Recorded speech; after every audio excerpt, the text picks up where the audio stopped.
I would make a very big argument that the love of God is lacking in the body of Christ. And it's not to say that many of you do not love God. It's just simply that you do not love God as much as you think that you do. And there's two big things that you should consider when it comes to understanding what it is to love God.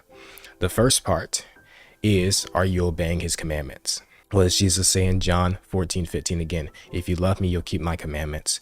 What does it say in 1 John chapter 5, verse 3, the first part? For this is the love of God, that you keep his commandments. John talks a lot about how loving God is connected to following his commandments and keeping his commandments. So obedience is one of the biggest markers of the love of God. But there's something that comes alongside of the obedience that really marks that this is done because of a love for God. And that's the second half of 1 John chapter 5, verse 3.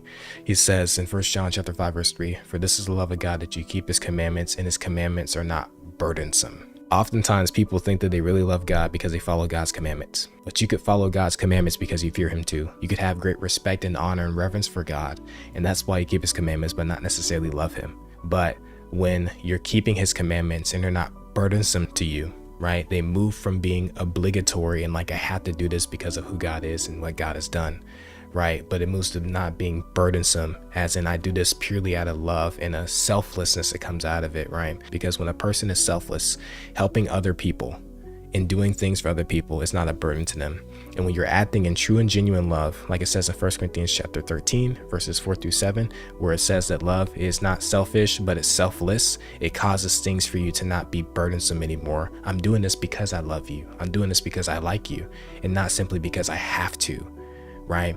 And so for you as a Christian, these two big indicators of your love for God is, okay, am I following his commandments? But then why am I following his commandments? Yes, it's perfectly fine to have a little bit of obligation in there. Yes, you have to do these things, and that's perfectly fine. But are they burdensome to you? Is there a selflessness that comes out of this? Because that selflessness is an indicator of true love for God, right? So the culmination of what it is to love God and what it looks like to love God is in 1 John chapter 5, verse 3, that we keep his commandments, and his commandments aren't burdensome to us.